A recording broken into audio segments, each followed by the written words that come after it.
Well, thank you and good afternoon, everyone. I'm Kim Melson-Reisen. I'm the Secretary of the South Dakota Department of Health.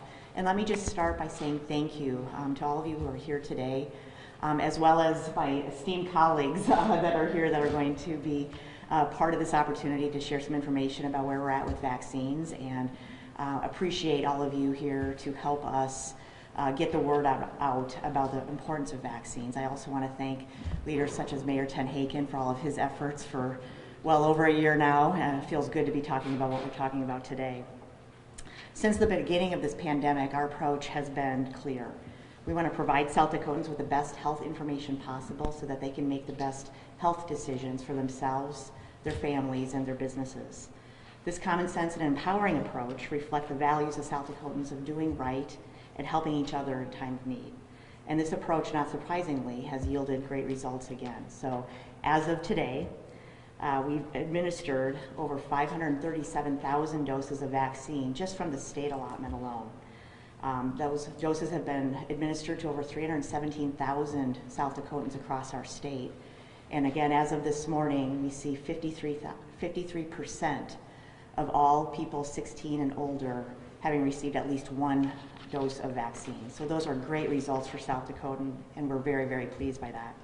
But today we're coming together to you as a united front and asking all of you and your loved ones to join us in our continued COVID-19 vaccination efforts.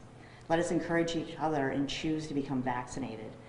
Questions are normal, but fear and misinformation are not. And here is the fact. Vaccines are our #1 way out of this pandemic so that we can put this pandemic behind us. So let us choose to become vaccinated and choose to be vaccinated today.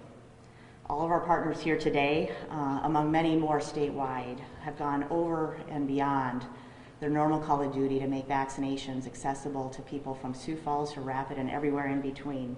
But now we need your help in sustaining vaccinations across our state. I remain confident that South Dakotans will do what we do every single day, which is the right thing, and most importantly, as a united front, we will get through this together stronger. Now, for any of you who are from the Rapid City area and would like to speak specifically with folks from Monument Health, please contact Stephanie Schalberg, and she'll be happy to provide you information and provide that opportunity. But with this, I will now turn it over to our state epidemiologist, Dr. Josh Clayton.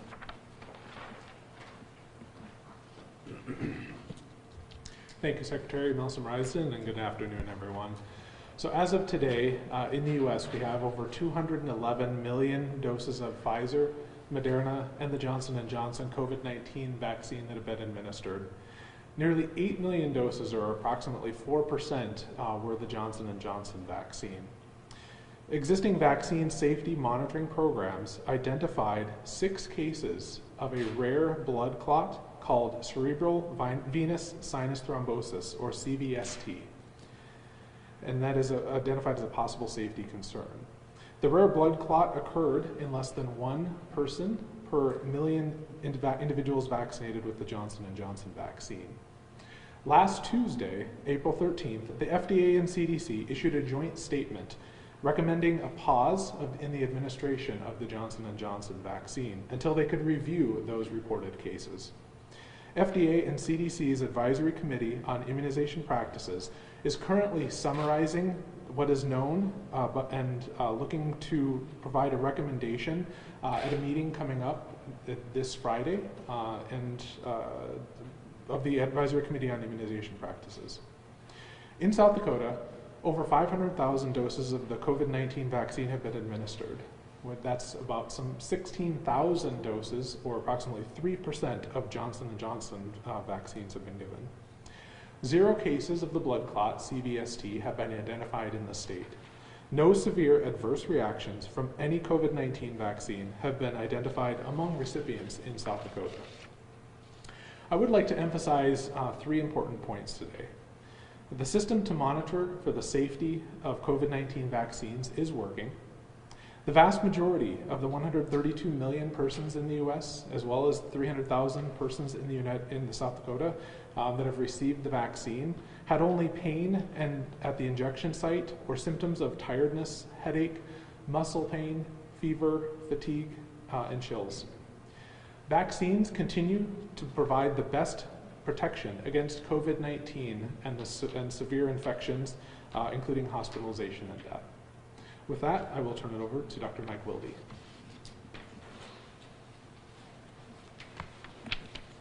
Thanks, Dr. Clayton, and good afternoon. As we reflect on the past year and the advancements we've made in the fight against the pandemic, it's nothing short of incredible. I reflect on last year at this time. We've gone from closing schools and businesses and installing plexiglass barriers. I remember hoping for a vaccine or treatment to end the pandemic. Today, I'm happy to report across all of Sanford, we have given 282,000 doses of the COVID vaccine. Today, we are offering the COVID vaccine, a shot of hope to anyone in our community over the age of 16. You can walk into most places and get it. As Dr. Clayton noted, the vaccine is effective at preventing most cases of COVID. If you get COVID after vaccination, the illness is usually very mild. While fans in attendance may still be limited, we are seeing vaccinated individuals returning to responsible events and gatherings just like before the pandemic. We are still following national guidance and available science on opening more. The pandemic has been severe and opening will be thoughtful. We are confident if you have been vaccinated, you can safely gather maskless with others who have been vaccinated. If you're fully vaccinated, you can feel safe about visiting your loved ones or others who have been vaccinated or others from households in a safe manner. We're so close to returning to normal, but all of us play a huge role in shaping the future. The path back to normal life depends on reducing COVID cases, reducing variants, and that is accomplished with a safe and highly effective vaccine. Returning to normal also means continuing caring for yourselves, as I've said over and over again. It's not just about COVID, it's about continuing with the primary care that you receive, that you need, including the screening and preventative care. Would ask that you please consider getting the COVID vaccine. It's an amazing shot of hope developed using tremendous scientific minds, really devoted to our health and safety. With that, I'll turn it over to Dr. Dave Erickson from Avera.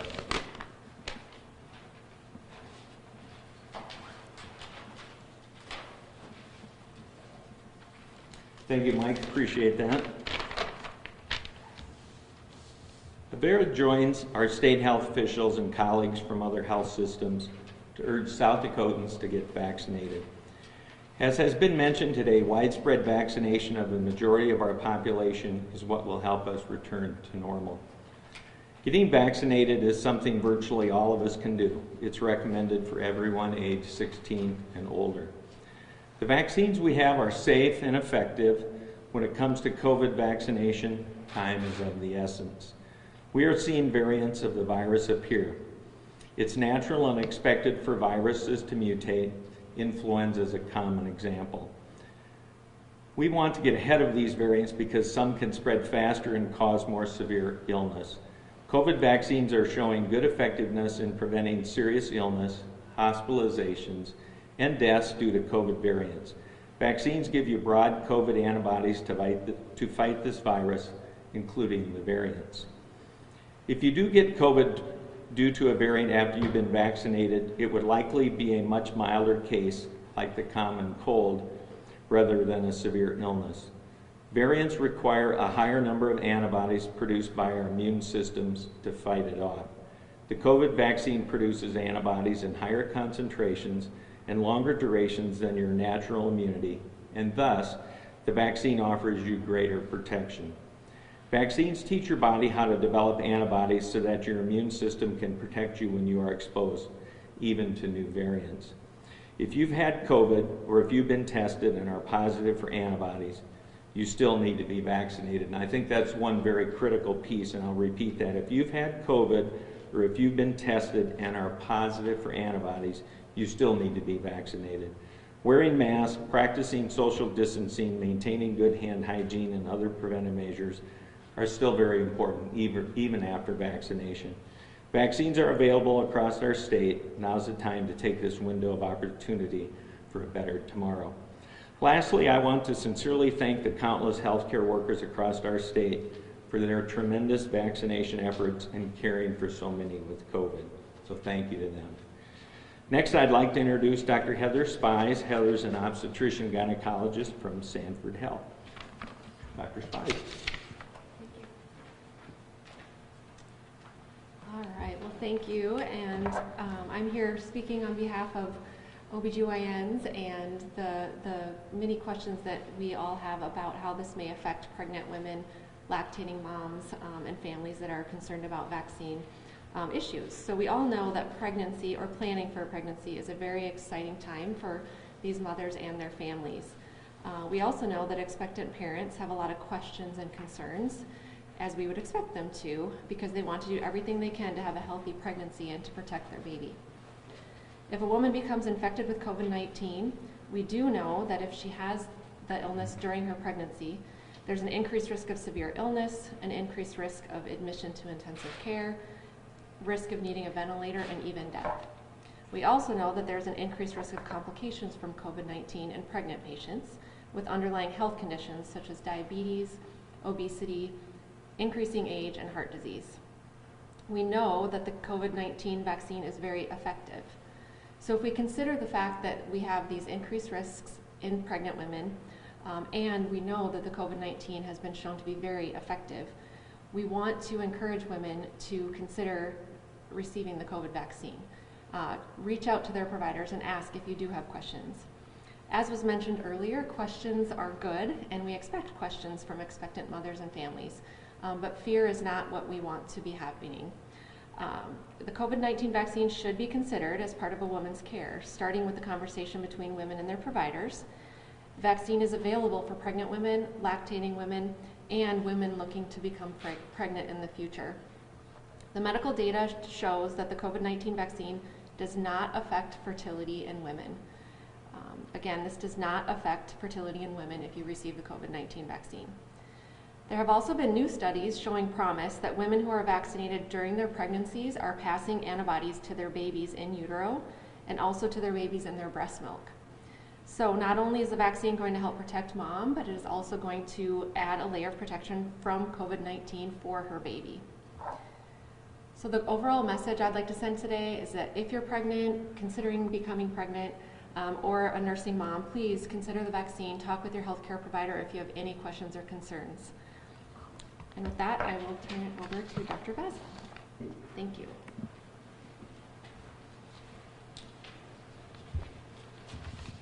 Thank you, Dr. Spies. So it looks like I get to clean up today and go a little bit more in depth into some of the common misperceptions that we've seen and make a couple of the points that you've heard just one more time. But before I do, first I want to take the opportunity to thank several folks. The Secretary, First Staff, the state of South Dakota, the health systems across the state, the pharmacies across the state, individuals, other public servants like Mayor Tenhaken, who's out in the crowd supporting us today. Our state has gained a lot of recognition nationally on how effective and efficient we've been able to get folks vaccinated, and that's due to the collaboration between all of those entities. And I can tell you from talking to residency mates that live in other states, that doesn't happen almost anywhere else. The coordination and the collaboration that's gone on has just been incredible in this state, and so thank you, all of you, for that. Now, the first misperception that I wanted to address has to do with I don't need to be vaccinated because I've actually been infected with COVID before. And while it is true that you likely have some degree of immunity from being naturally infected with COVID, that immunity we are seeing drops over time. I watch the admits across the OBER system on a daily basis, and multiple ones every day have been infected before, and then we see them 2, 3, 4 months later that are being admitted to the hospital with their second infection. The variants are coming that's mutated, and so the level of protection from natural immunity is not enough. Vaccination increases that level of immunity to a much higher level and keeps it up there for a longer length of time. And so it's important to go ahead and get immunized even if you have been infected in the past. Maybe you've been waiting because, well, I've been infected in the past, but I want to make sure that others that are at higher risk goes first. We have plenty of vaccine supply now, and so it is time to go ahead. It's your turn in line to get vaccinated. The second misperception that I wanted to address is that I'm a younger individual, and so I don't need to be vaccinated. I'm at low risk, so why would I go and get vaccinated? Several points to that one. First, we are seeing that the younger population is becoming a higher proportion of those that are being infected. We've seen the average age of positive tests in November across Avera's footprint was about 45. In March, that dropped down to 40, and so it's affecting younger people at a higher percentage now than it was earlier in the pandemic. Two, even though you are at lower risk of being hospitalized, you're still at risk for long-term effects of that. We see plenty of younger patients that are having, the long COVID syndrome, where they're taking a long time, if at all, to get back their sense of taste and smell. I've had several patients complain that they can't get back to their prior level of activity level. They can't run as far as they could prior to the infection. And also, they're not thinking as clearly. I call it the COVID brain fog I've seen patients that complain of for a long period of time after being infected. And so even if you're young, it can still have that risk. We've also seen that younger population is where the vaccine is being transmitted right now. I just saw some data that came across from our neighbors in Minnesota, where the age band that has the highest incidence of infection right now is that 20 to 24 age range, followed by the 15 to 19 and the 25 to 29. That is where the virus is circulating the most right now. And so it's important to get those populations vaccinated to protect their friends and their families who they might spread it to and would be at a lot higher risk. Another misperception that I'd like to address that we've heard repeatedly is that COVID is comparable to influenza, and I've gotten away without having to get vaccinated for influenza, so why would I for COVID? And I've said this before, and I'll say it again, just how different of an illness COVID is than influenza. As an example, in a given year in South Dakota, we lose somewhere between 40 or 50 individuals to influenza. In the last year, COVID-related deaths are approaching 2,000. So 40 times as many deaths from COVID in this last year in the state compared to influenza, despite all of the just incredible efforts that we've taken to slow the spread, the social distancing, the masking, all of that. We pretty much eliminated influenza for the year from the state and the nation, but still COVID keeps killing and killing and killing. So overall, it's clear that the risks of being infected with COVID are much, much higher than any potential risks with the vaccine. We have a good vaccine supply now.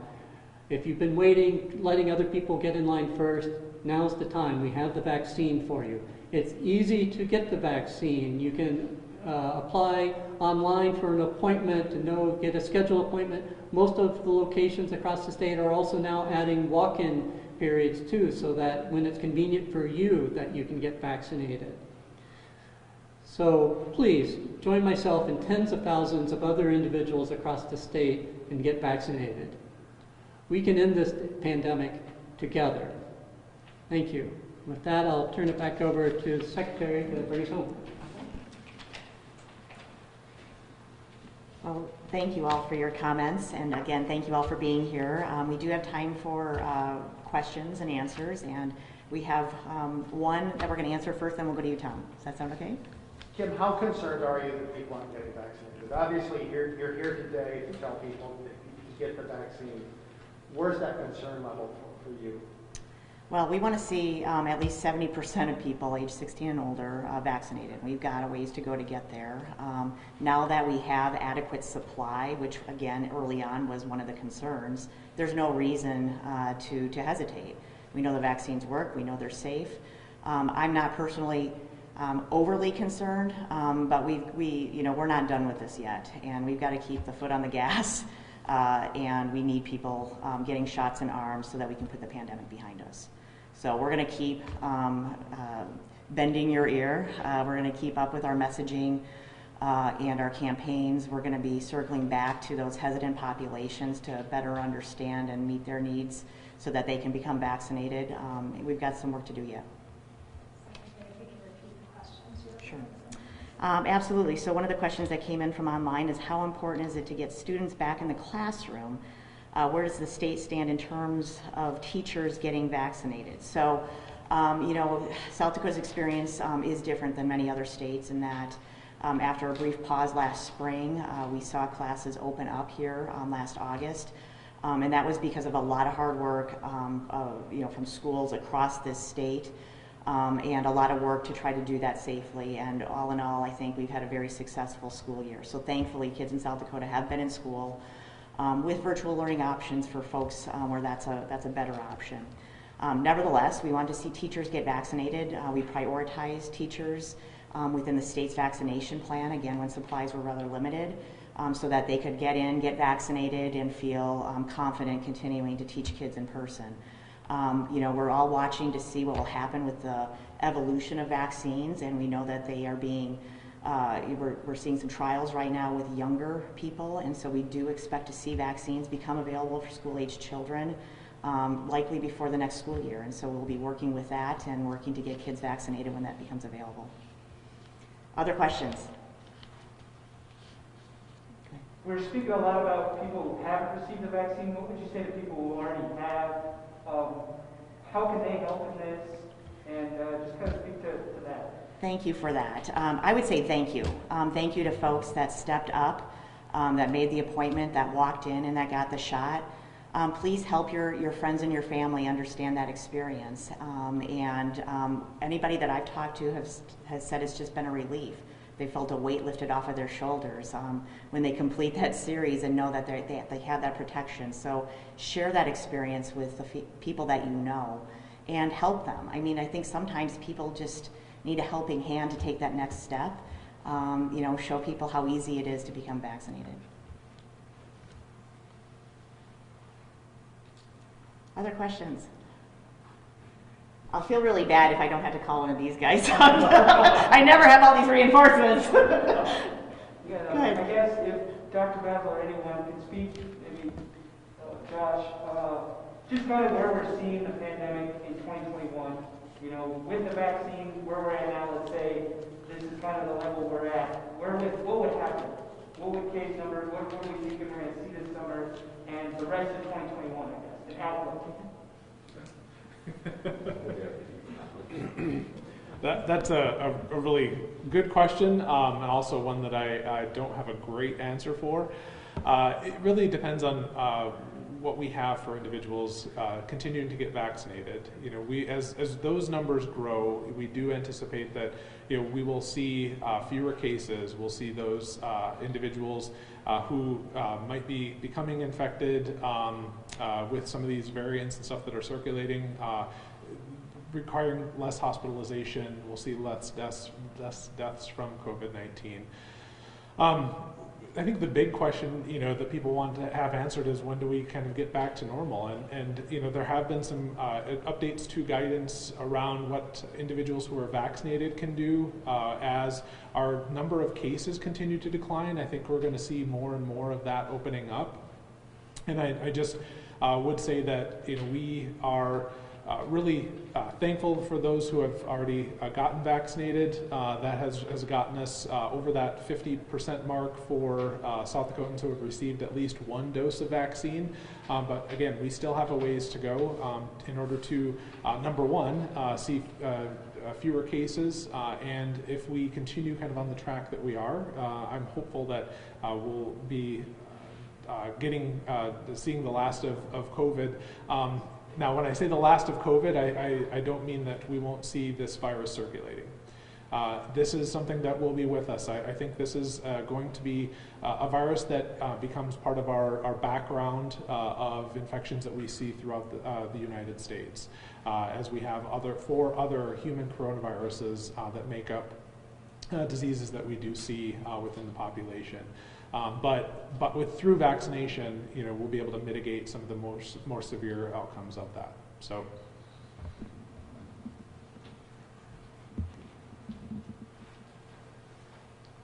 I actually agree with all of that. And to answer, you know, the crystal ball, what it's going to look like, it's really up to the general public of how this is going. The quicker people get vaccinated, the quicker we're going to open up. It's really the only path to open up. And so when will we be able to get back to normal is answered by when will we get enough people vaccinated. I got another question that came in here that I'll take while I'm up here. What do you say to people who feel one shot is enough or have a strong reaction to one shot? And so the Johnson & Johnson vaccine that about 7 million people across the U.S. have gotten is a one-shot vaccine, and that one has been studied and showed to have high level of effective antibodies and protection after one shot. But the Pfizer and Moderna are those two-shot series, and it is important to get both of those shots. That second dose is really the one where we, in those two vaccines, where we really see those antibody levels jump up to that high level and stay there. And I can tell you anecdotally, going back to, again, watching the day-by-day admissions come into the hospital, one of the things that our staff prepares for us is they say whether they've had any vaccine or not, so we can monitor that vaccination. And it's pretty much every day I see at least one of those admits that has had their first shot of the Pfizer and Moderna, but not the second one yet. And so it's clear that one shot of the Pfizer and Moderna is just not enough, and you truly need to get that second one. In regards to that strong reaction, I would say that in many ways that's a good indication, because that reaction is your immune system ramping up to recognize and fight off that vaccine, and you're likely to have a very high protection after that second shot, but you need to go ahead and get that. So please, please, please go and get that second shot. Thank you.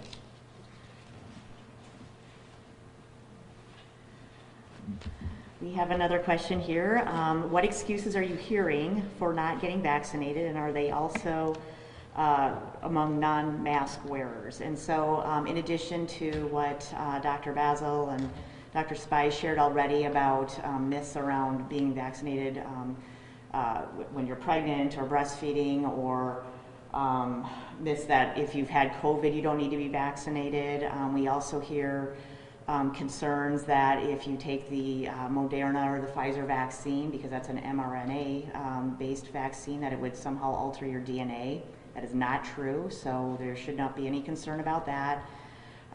We hear a variety of myths out there. You know, we really do encourage people to go to trusted sources for your information. And by and large, social media might not be one of those. So if you're seeing things come through about vaccines, please make sure that the source of that information is valid. You can always go to the State Department of Health website. You can go to the CDC website. You can go to any of the health systems websites. Those are going to be reliable, and those are going to help you have the correct information to make that choice for yourself. Now, as it relates to other behavior, you know, I think we're seeing folks, you know, that just have questions, and we're here to answer those questions. So again, vaccine can become the right choice for people. We know it's safe and effective. We're not necessarily seeing correlates between mask wearing, which became very political, and then, you know, vaccine hesitancy. We have other questions. What would you say, is there a concern between like hospitalizations and the vaccine? Maybe some people will be like, hey, if I get the vaccine, I'm going to end up in the hospital. Is there kind of a concern? Dr. Levy, do you want to answer? So the question asked is there correlation between getting vaccinated and winding up in the hospital? Okay. Really quite the opposite. Dr. Basil pointed it out well as we track folks who have been hospitalized. If you haven't been fully vaccinated, you're still at risk for COVID, you're still at risk for hospitalization, and that's what we've seen. And by fully vaccinated, per the definition, it's more than 2 weeks since your last dose or your one dose.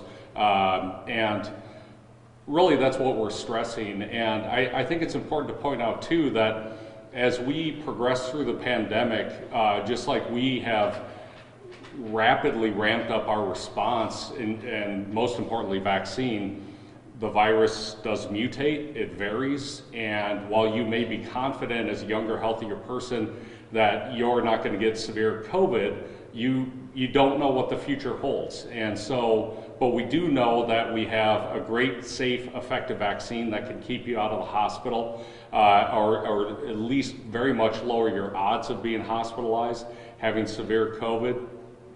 And we certainly feel very confident and are seeing that as vaccines have rolled out, we're seeing much less, thank goodness, hospitalizations. Still see some, and obviously very attentive to those folks, and want to get them well as soon as possible as well.